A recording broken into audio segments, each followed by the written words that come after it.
Good morning. Good morning. Hi, how are you? Good, and you? What's your name? Maya. Hi, Maya. My name is Princess, and I will be conducting you on your planned trip to Panama. Are you excited?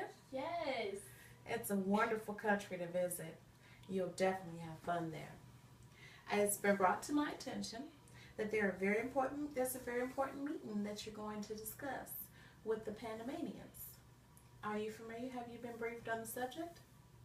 A little bit. Okay. Well, what we're doing is we're trying to discuss partnering with the ABC Corporation regarding their extensive experience with the banana trade. While you may have many questions prior to going, I put together a few things that I'd like for you to consider and before you leave. Okay? Let's start with a couple of fun facts. Now, did you know that Panama is considered the natural land bridge that connects South America with Central America? Here's another one. You can swim in the Atlantic Ocean and the Pacific Ocean in the same day. No way. Yes, it's true. They're that close together where you can go to both oceans in the same day. And how about this one? The sun will rise in the Pacific Ocean and set in the Atlantic Ocean. That's crazy. But seriously, as far as Panama goes, transisthmus, or shipping route, is what it's often called, or commonly called, is their claim to fame because it's like a pathway between the two seas, which allows freight liners the ability to transport goods effectively. Now, our company plans to use this positive asset so that we can save money on the current transportation. It allows us to, instead of going around, we can kind of cut straight through. It saves a lot on fuel, it saves a lot on costs, and overall production. We can get the items quicker than we would by using Panama as a business associate. Now, anytime you leave the country, what's the first thing that you want to keep in mind? What's the first thing that you want to get before getting on that airplane? I'll say a passport. That's right, a passport. You're definitely going to need a passport because you're leaving the United States. But one thing you don't need when it comes to Panama is what's called a tourism card.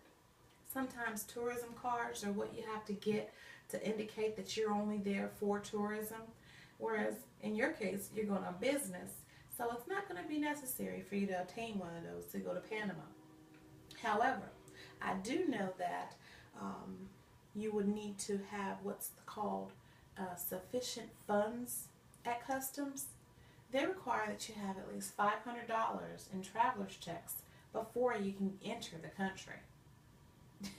Relax. Our accounting department was going to cover that and make sure that you have the traveler's checks you need. But you can use your own U.S. currency because Panama uses the same currency as we do here in the United States. It's good.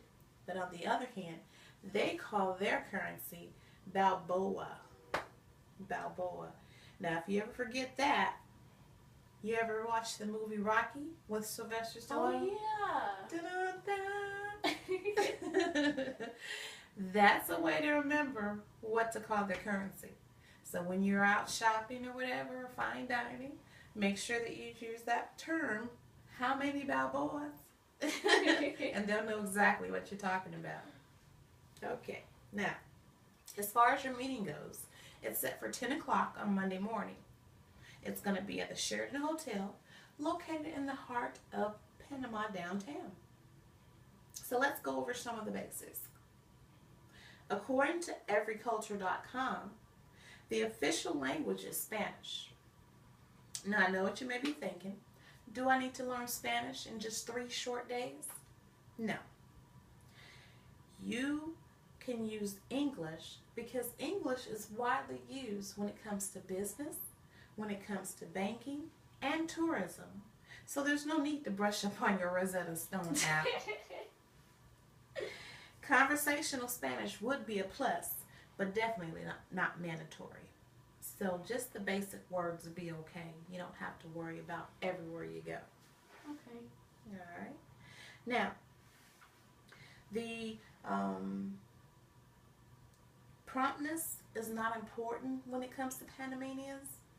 They tend to concentrate more so on building relationships with and getting to know people, and as opposed to adhering to a strict schedule. So if they're not on time, it's not uncommon to show up an hour or so late for this meeting that you're going to. So don't worry. Just think of it as time for you to brush up on your portfolio, get your business cards, think of some things that you can say as far as small talk during breaks or something like that. Does that sound fun? Yeah. Okay. All right. Now, as you prepare for the meeting, formal, neat, and very conversational or conservative, dress is required. Make sure you choose dark colors like brown or blue. Nothing very flashy or revealing. Now, conservative business suits are appropriate when it comes to the men, and the Panamanian businessmen, they are in higher positions, they'll wear suits.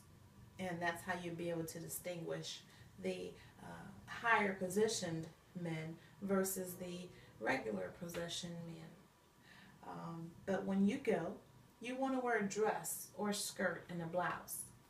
Try to stay away from slacks in the business meeting.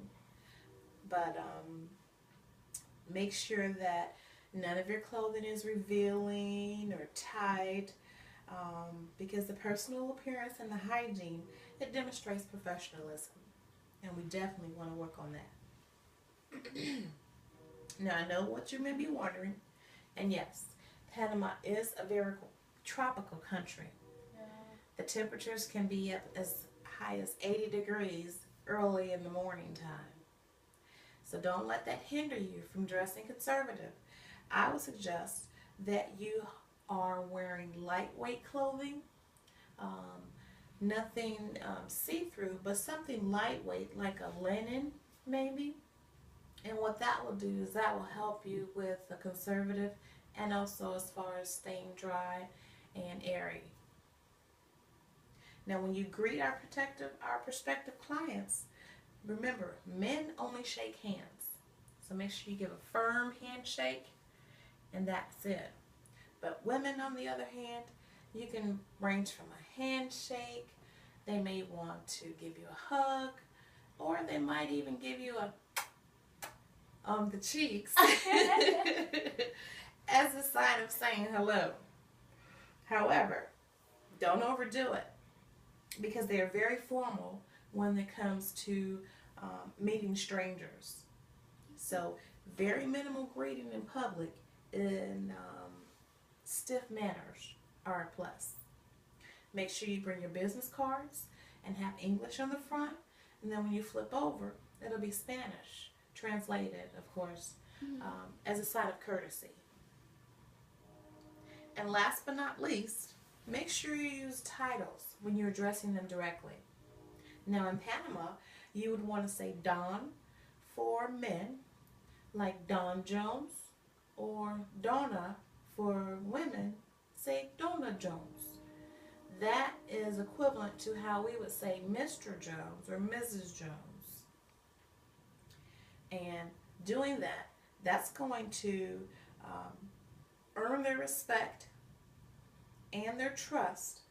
And what it'll also do, more importantly, is ensure that our company has a spot in the running for becoming partners with ABC Corporation in the trade world. Do you have any questions? No, this is good. Okay. Well, that concludes our presentation, and I hope you enjoyed your trip. Thank you. Thank you. All right. You have a nice day. You too.